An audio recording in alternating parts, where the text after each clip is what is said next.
अस्सलाम वालेकुम। Chapter number 10 forms and functions in plants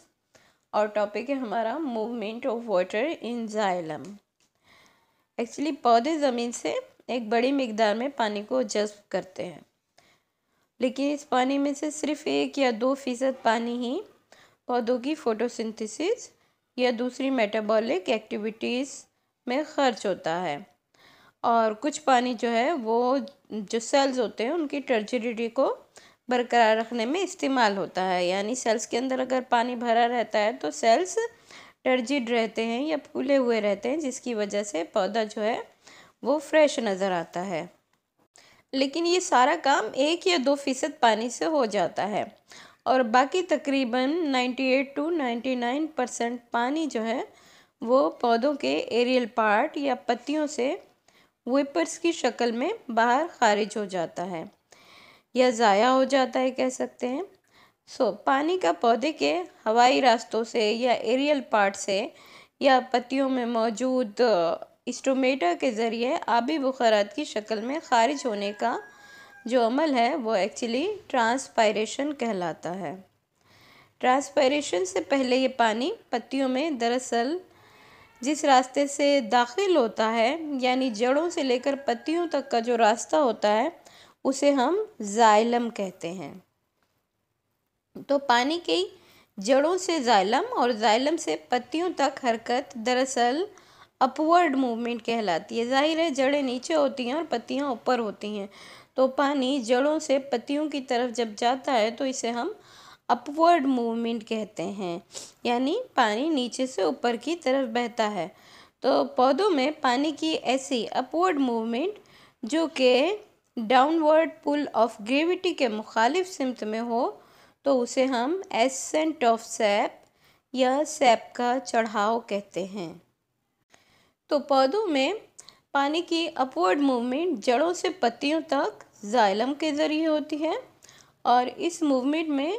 2 factors involve होते हैं, या ये मूवमेंट 2 फैक्टर्स पर डिपेंड करती है, जिनमें नंबर 1 फैक्टर है ट्रांसपायरेशन पुल, और सेकंड फैक्टर जो है उसे हम फिज़िकल प्रॉपर्टीज़ ऑफ वाटर यानी पानी की फ़िज़िकल खसूसियात कह सकते हैं, जिनमें एडहेशन और कोहेशन शामिल है। यानी 2 फैक्टर्स हैं, एक ट्रांसपायरेशन पुल और दूसरा adhesion and cohesion forces of water. पानी के मॉलिक्यूल जब जाइलम वेसल्स में से ऊपर की तरफ बहते हैं तो एक्चुअली हम जानते हैं कि जो सेल वॉल है वो सेलुलोज की बनी हुई होती है, और ये मॉलिक्यूल्स यानी पानी के जो मॉलिक्यूल्स हैं वो सेलुलोज के साथ चिपकने का रुझान रखते हैं। यानी कि जो सेलुलोज है वो एक हाइड्रोफिलिक केमिकल है, तो पानी के मॉलिक्यूल सेलुलोज के साथ चिपकने का रुझान रखते हैं, जबकि पानी के मॉलिक्यूल्स आपस में भी चिपकने का रुझान रखते हैं, और पानी की इस खासियत को हम कोहेशन कहते हैं। तो पानी की ये दोनों खुसूसियात यानी सेलुलोजिक वॉल के साथ एडहेशन और आपस में जो कोहेशन है,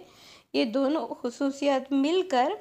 एक ऐसी टेंशन या तनाव की ताकत पैदा करती हैं जो कि डाउनवर्ड पुल ऑफ ग्रेविटी के मुखालिफ सिमत में पानी को ऊपर की तरफ चढ़ाती है, और इस तरह पानी के मॉलिक्यूल्स का जाइलम वेसल्स में एक मुसलसल कॉलम बन जाता है। और साथ ही इस सारे अमल में ट्रांसपायरेशन पुल अपना किरदार उस वक़्त अदा करता है एक्चुअली जब सुबह के वक्त पत्तियां रोशनी की तवानाई को या लाइट एनर्जी को एब्जॉर्ब करती हैं, और सनलाइट की वजह से टेम्परेचर बढ़ जाता है, तो पौधा अपने आप को कूल रखने के लिए पानी को अपने जिस्म से बाहर खारिज करता है, और इस पानी के अखराज की वजह से सेल में पानी की कमी हो जाती है। लिहाजा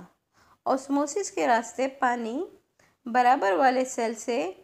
इस सेल में दाखिल होता है, यानी जहाँ से पानी बाहर खारिज हुआ है उस सेल में पानी की कमी हो गई, अब बराबर वाले सेल से पानी उस सेल में दाखिल होता है, और इस तरह एक सेल से दूसरे सेल में और दूसरे सेल से तीसरे सेल में ये कॉलम बनता चला जाता है। आखिरकार ये सिलसिला यूं ही जारी रहते हुए जाइलम तक पहुंच जाता है, और जब जाइलम में पानी की कमी होती है तो पानी का चढ़ाव या सेप का चढ़ाव जड़ों से जाइलम में ऊपर की तरफ होता है। और हम जानते हैं कि ये चढ़ाव दरअसल पानी की फिजिकल प्रॉपर्टीज़ की वजह से हो रहा होता है। तो पानी का ये कॉलम जो कि जाइलम वेसल्स में बनता है अपवर्ड मूव कर रहा होता है और इसकी वजह से ट्रांसपायरेशन पुल होता है, यानी कि ट्रांसपायरेशन के रास्ते पानी बाहर खारिज हुआ तो अब एक सेल से दूसरे सेल, तीसरे सेल, इस तरह से ये सिलसिला जाइलम और जाइलम से जड़ों तक पहुंच जाता है। तो इस पूरे पुल को एक्चुअली हम ट्रांसपायरेशन पुल कहते हैं। और इसके साथ साथ पानी की फिजिकल प्रॉपर्टीज़ यानी कि कोहेशन और एडहेशंस भी अपना किरदार अदा कर रही होती हैं। इस अमल में जाइलम वेसल्स और ट्रिकीट्स का स्मॉल डायामीटर भी एक अहम किरदार अदा करता है कि पानी का कॉलम फोर्स ऑफ ग्रेविटी के अगेंस्ट इंतहाई एफिशिएंसी के साथ बहता है। लिहाजा इस लॉन्ग डिस्टेंस ट्रांसपोर्ट के लिए प्लांट को अपनी मेटाबॉलिक एनर्जी को इस्तेमाल करने की ज़रूरत नहीं पड़ती, बल्कि यही फोर्सेस मिसाल के तौर पर एडेशन, कोहेशन और एवोपरेशन यानी कि ट्रांसपायरेशन वगैरह की वजह से पानी जड़ों से ऊपर एरियल पार्ट यानी पत्तियों तक पहुंचता है। और इस पूरे अमल को हम एसेंट ऑफ सेप या सेप का चढ़ाव कहते हैं।